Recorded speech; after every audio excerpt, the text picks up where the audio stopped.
राधे राधे बच्चों, मैं भरत सर मोतिहारी से। बहुत दिन बाद फिर से हम यहाँ मिल रहा है। देखिए, आज हम पढ़ने वाले हैं क्लास 10 के हिंदी सब्जेक्ट के अंतर्गत एक किताब है वर्णिका, जिसमें 5 चैप्टर्स पढ़ने हैं। और इस पूरे वर्णिका से आपके 10th बोर्ड एग्जाम में 10 से 12 नंबर सवाल पूछे जाते हैं। जो वर्णिका का पहला चैप्टर है उसका नाम है दही वाली मंगम्मा। इसके जो लेखक है वह है श्रीनिवासन जी। यह जो कहानी है कन्नड़ भाषा से ली गई है। जो श्रीनिवास जी थे इसको कन्नड़ भाषा में लिखे हुए थे और इसका जो हिंदी अनुवाद किए हैं वो किए हैं B.R. नारायण ने। तो यहाँ पे आपके ऑब्जेक्टिव बन सकते हैं कि दही वाली मंगम्मा कहानी के लेखक कौन है, तो श्रीनिवास जी। और इस कहानी का हिंदी अनुवाद किसने किया है, तो B.R. नारायण ने। ठीक है, अब इसके हम पात्र को समझ लेते हैं। इसमें कितने पात्र हैं, कितने कैरेक्टर्स हैं। तो कुल मिलाकर के इसमें 6 पात्र आ रहे हैं। पहली है, जो पहले पात्र का नाम है वह है मंगम्मा, जो इसकी मुख्य पात्रा कह सकते हैं, नायिका कह सकते हैं। यह विधवा है। ठीक है। नजमा, यह मंगम्मा की बहू है। ठीक है। रंगपा एक जुआरी का रोल प्ले कर रहा है इसमें। माँ जी, अब जब मंगम्मा दही बेचने जाती है तो इनके कस्टमर इन्हें माँ जी कह के बुलाती हैं। मंगम्मा का बेटा इसमें है जिसका नाम क्लियर नहीं किया गया है, और एक मंगम्मा का पोता है। ठीक है। हम इस कहानी को 5 से 6 मिनट में खत्म कर देते हैं मोटे तौर पे, और इस कहानी को समझने के बाद आपको इसके सारे जो क्वेश्चंस हैं वो अपने आप क्लियर हो जाएंगे। इस कहानी में क्या है कि मंगम्मा दही बेचने का काम करती है और दही बेचकर जो भी पैसे बचते हैं वो अपने बेटे और बहू को दे देती है। ठीक है। वो अपने घर से 3 मील दूर जहां पे दही बेचने जाती है वहां पे इनकी कस्टमर है, उन्हें माँ जी कह के बुलाती है। ठीक है। एक बार की बात है, जब मंगम्मा दही बेचकर आती है तो देखते हैं कि इनकी बहू अपने बेटे को बड़ी बेरहमी से पीट रही होती है। इस पर क्या होता है कि मंगम्मा को बुरा लगता है और वो अपनी बहू को बोलती है कि राक्षसी, तुम इसे क्यों पीट रही हो, क्यों मार रही हो।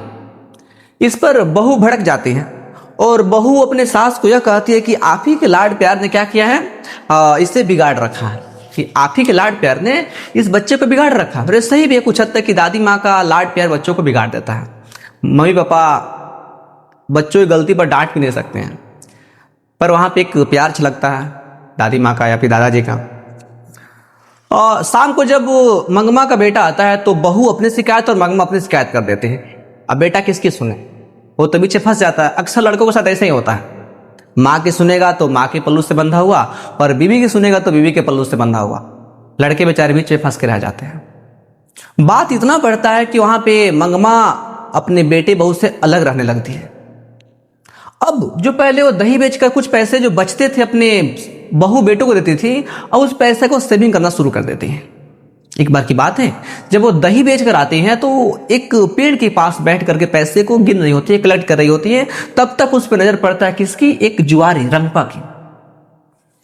अब रंगपा मंगम्मा से क्या कहता है कि तुम मुझे कुछ पैसे उधार दे दो, मैं तुम्हें बाद में लौटा दूंगा।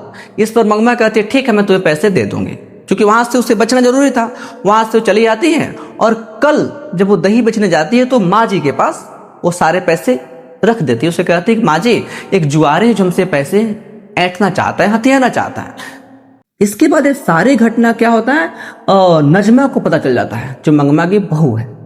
नजमा को यह पता चलता है कि उनकी सास से जो रंगपा है पैसे हथियाना चाहता है, पैसे ऐंठना चाहता है।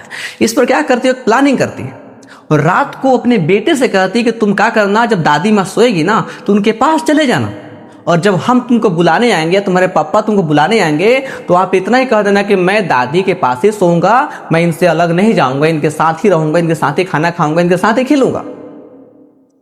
सेम काम होता है। बेचारी मंगम्मा अपना काम करके आई होती है और खाना बनाकर खाकर आराम करने जाती है। बेचारी अकेले रहती है वहां पे। ध्यान रखिएगा, बुढ़ापे में किसी भी व्यक्ति को पैसे के कम किसी की साथ की ज्यादा आवश्यकता पड़ती है। इसलिए कभी भी किसी के बेटे को उसकी माँ से अलग मत कीजिएगा लोग। वहां पे जब मंगम्मा अपने पोते को देखती है तो खुशी से गदगद हो जाती है और अपने पोते को गले से लगा लेती है, और यहीं पे इनका विवाद क्या होता है, खत्म हो जाता है। अब इस कहानी को सही से समझने के बाद इसके सारे क्वेश्चन को आराम से सॉल्व कर सकते हैं, जो कि हम कोशिश करेंगे कि वीडियो के लास्ट में या फिर अलग से एक शॉर्ट वीडियो का नोट बना करके डाल दें, जिसमें इस चैप्टर्स के सभी क्वेश्चन अवेलेबल हो। मिलते हैं नेक्स्ट वीडियो में, तब तक के लिए बाय, सी यू टुमारो।